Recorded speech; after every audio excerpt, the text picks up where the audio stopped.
want to talk to you about a book that I've had in the back of my mind since 2013. I've read it more than once, and it was so good, I actually passed it on to my 3 adult children. We're talking about 2013. That was 12 years ago. And the book is called Give and Take by Adam Grant. It actually started out as a business book, but it's really a life book. And it's titled very well. It's basically about the givers, the takers, and what he calls the matchers. So let me give you a little breakdown of how I perceived it. The givers, there's just not enough of us in the world, because these are the people that actually give unconditionally. And my mother is the one that I believe is the original giver in my life. A giver basically gives and doesn't expect anything in return. But what you really gain is trust.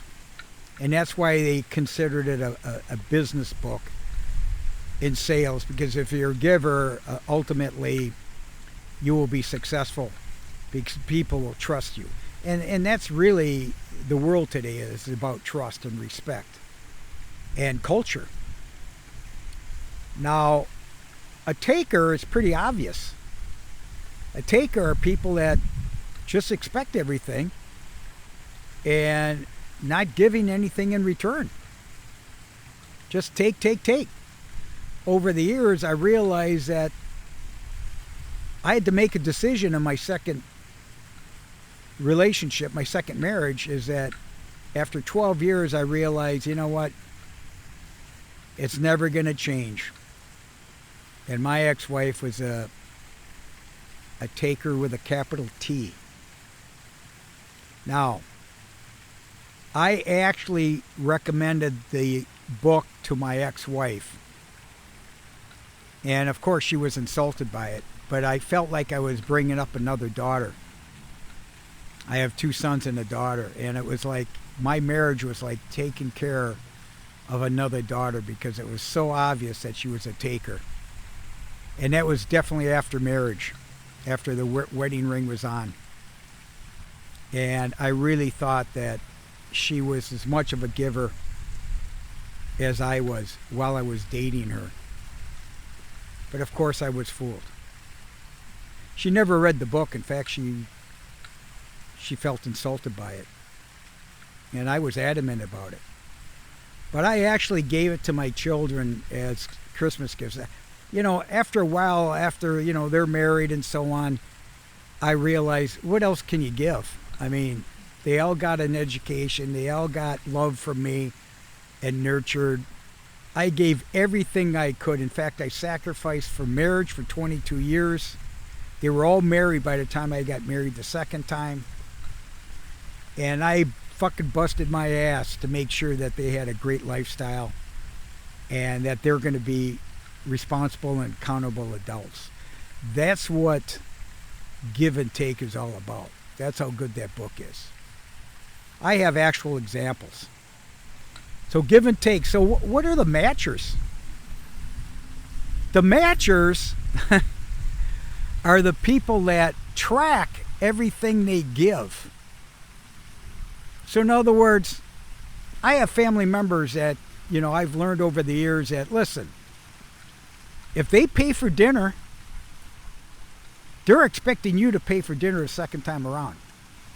So over the years, I actually learned that, you know what? I might as well just give. And that includes to the in-laws and families and kids and all that. I always paid. Why? Because I just didn't want to deal with anybody, the embarrassment, putting a burden on somebody else. And overall, I just said, just let it go. And it was worth saving the psychological and mindset that people are takers. Well, later in life, I started looking at that in business. I decided I have clients that I would decide whether they're a giver or a taker, and I would learn over time. If I didn't know them, and if I was engaged by them within 30, 60, 90 days, I would know. And I've turned away from when I realized that people are takers. And how do I find out that they're takers? The way they treat their families, the way they treat their employees, the way they think for themselves. Okay? And they're always the smartest ones in the room. My parents are the ones that taught me how to give through philanthropy. And why? Because they made it. They were successful. And that's when I realized that I'm successful. That I have enough discretionary treasures, talent, and time to give back. And that's what I'm trying to do now. And one of the decisions that I made in my second divorce is that, you know what? I'm a slow learner, but I realized, man, she is a taker. She's not even a matcher. You could be a matcher at so much, and then you realize, oh my God, it's borderline taker, and at the end of the day, it's a taker. That's how bad it gets. And guess what happens? You end up resentful. You end up getting bitter. You start expecting that people will change, but they don't. And then you start disrespecting yourself that, God, I'm a fucking doormat. Yeah. And right now, I feel so much fulfillment and love from other people that aren't even in my sphere. Why? Because I have charities that I believe in. I believe in people. I believe that I'm mentoring people that aren't even in my family because they're open to mentorship. They're open to doing the right thing. They're actually givers, but they never had the opportunity until they realize being a giver is success. And the more that you give, it's just like the Bible says. The more you give, the more you receive. Adam Grant got it right, man. And this is a book that I highly recommend. And I know I talk about divorce. I know I talk about relationships. But I've been in business for 50 years, and I made a lot of people, and I'm in sales and marketing. So I'm always dealing with people. But I also raised kids that are close to 50 now. And I could tell you which ones are the givers. I could tell you which ones are the matchers, and I could tell you which ones are the takers. Do I have them? Oh, yeah. I got 10 brothers and sisters. And I could tell you who they are. But that's not my job. My job is to really groom and fulfill my life with more givers. My father was a conditional giver for many, many years. But I think as he got older, he realized my mother was an unconditional giver. My father wasn't a taker, and he wasn't a matcher, for sure. But there was always some type of transactional, being a businessman, there was always some type of transaction. And that's how I was raised. But once I started giving, and I'll give you an example. I had a buddy that was blind, and he was Romanian, and he asked me for a loan of $300 back when I was, probably didn't even have the money. And he says, Rock, don't worry about it, I'll pay you back, man. And you know what he wanted the money for? So he could go back, as a blind man, to go back to Romania to help his brother get a generator in Romania. And I didn't understand how he handled cash until I dropped him off at the airport. And he would put 20s in his right pocket, 10s in his left pocket, 5s in his back pocket, and so on. That's how he handled his money. And I saw him pay at the counter. He didn't have a credit card. He couldn't have a credit card because he couldn't trust it. And you know that $300? I had to pray on it myself and say, you know what? just let it go. I love the guy so much, and for what he was doing it for, the effort. I was probably early 40s, had an alimony, child support. I had a business. I had obligations and so on. I probably didn't have the money. But you know what? I said, I'm going to do it. And I'm going to be honest with you. I had the mindset where, you know what, I'll never get it back, because that's what I was taught over the years. Never to co-sign, never to give money unless it's some type of investment or something like that. Something's got to be in it for me, because that's how I was raised when I was younger. Well, guess what happened? That gentleman not only ended up paying me back, I was in tears because I never expected it. And guess where he returned the money to me? He returned it to me at Rochester Mayo Hospital on the way into cancer that he eventually died. But I was there. I don't know if I let him keep the money or I don't even recall. But I remember going into the doctor's office with him. I attended the consultation, and the consultation was his last. I did not know that, because I was going back and forth with him once a month for about 2 years. Because I drove, it was about an hour drive at the time. And I would just, attend him. And he was very, very, he was about my age at the time. And I remember going into the doctor's office, and the doctor's office, I believe he was Czechoslovakian. He's Romanian. And they had some type of non-English dialogue going. And the doctor was crying. And I was looking at what's going on? What happened? Here, my friend was explaining to him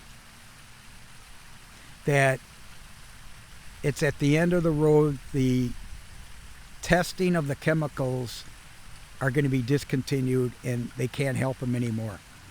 And my Romanian friend was there,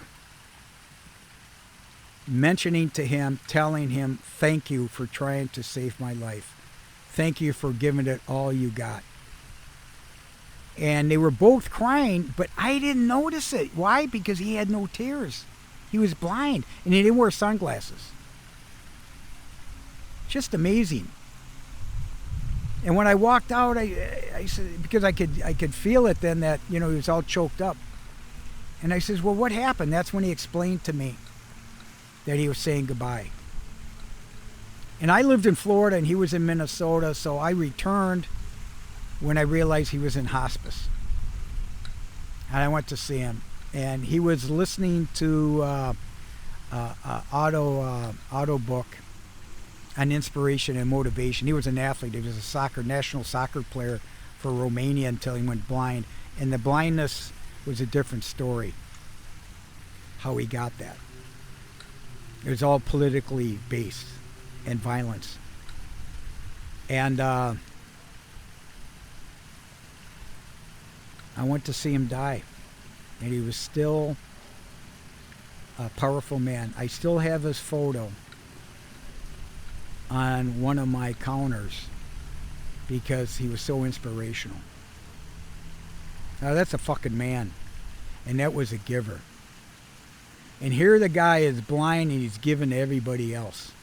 And by the way, when he passed away, I was invited to the Romanian community and went to the service.